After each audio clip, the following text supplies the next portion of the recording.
Coronavirus. If you don't know what that is, what? Is there anyone out there in the world that doesn't know what that is anymore? Oh. Welcome back to my channel.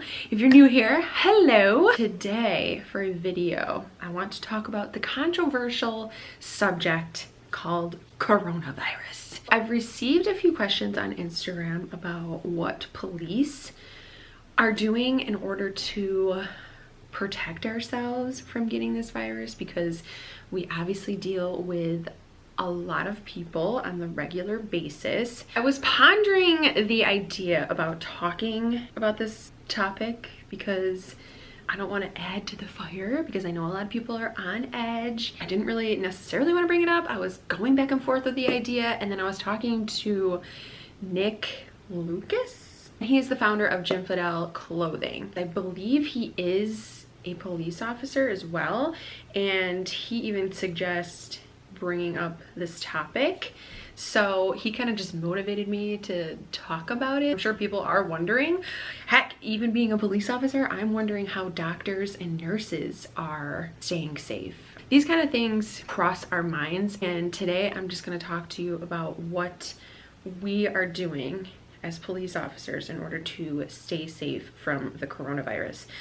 Now, if you've been watching my previous videos, you know that I have been on vacation for 2 weeks, which came at a good time, but I actually returned back to work on Monday. Well, I'll get through it. I went on to my email and I saw a memo that was sent to everyone in the department on what we are doing in order to protect ourselves with the coronavirus.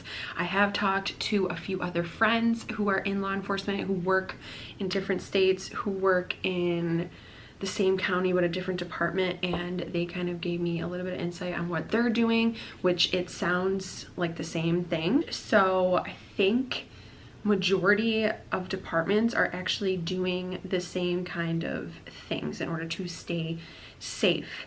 Obviously, we still have a job to do. We can modify the way that we approach a call or approach people. I hope that all of you are staying safe and healthy. Please try to stay inside the best that you can. I think that that's the only way that this is really going to slow down. Make sure that you're washing your hands, make sure that you're cleaning everything. If you actually do go out into the world, wipe everything down with Lysol. Spray Lysol on the things that you took out into the world before coming back into your home. I have my little notes here. So as far as EMS calls go, usually my department responds to those. We are no longer going to EMS calls unless we are actually requested. So that's something that potentially keeps us away from the coronavirus. I feel for the EMS crew. I hope that they're staying safe and healthy as well. I'm hoping that they're doing the best that they can in order to stay healthy. As far as traffic stops go, obviously we're not going to be on the hunt to stop a car, because as of right now, I mean, technically people shouldn't even be out on the street. They should just be at home. DWIs are a different kind of circumstance. We will handle those as they come. As of just generic traffic stops, it's not happening. So as far as arrests go, we still are doing arrests, but if we have the opportunity to give them an appearance ticket on scene, then we will just do that. We are no longer transporting people in our patrol vehicles because that can put us at risk.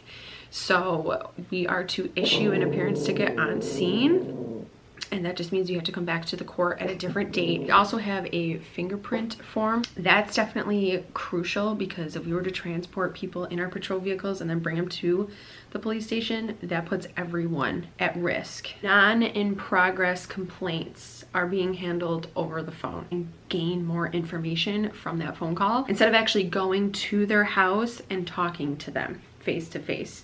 So a lot of these minuscule kind of calls are being handled over the phone. Anything that's in progress that is deemed an emergency, we obviously will respond. But when we do actually respond to these calls, we have masks that will be worn over our face. The masks that help prevent the coronavirus are the N95. Those are in our patrol vehicle. I believe a few people from our department made kits to put in the patrol vehicles so that we have hand sanitizer, Clorox wipes, masks. Just like before, where I've always told you guys to wipe down your patrol vehicles before you get into them, we have to do that before and after our shift. It's very important because you never know where your partner has been. We are wiping down everything. I always carry Lysol wipes. They're very important. When we have to go downstairs to get the camera, the taser, our belt, the vest, everything like that that we have to wear in order to start our shift, we have to go one by one. We have to limit being around each other because you never know who has it. You never know where they've been. Social distancing is definitely a thing. It's just to limit face-to-face contact. They no longer want us to sit even car to car with each other to have a conversation, which makes sense. As far as if we have to talk to each other about anything in general, we are to use our trusty little cell phones to call one another. Once I go to work, I don't know how often I'm gonna be able to see my family because I am going to be in such a weird environment. I am going to protect myself as much as I can. That is what we are doing as far as police officers in order to protect ourselves against the coronavirus. Try not to worry, try not to get yourself worked up. Think of it as a fun time to stay inside with your pets, your family. If you live with your family, please make sure that you stay safe and healthy by staying inside. That concludes this video.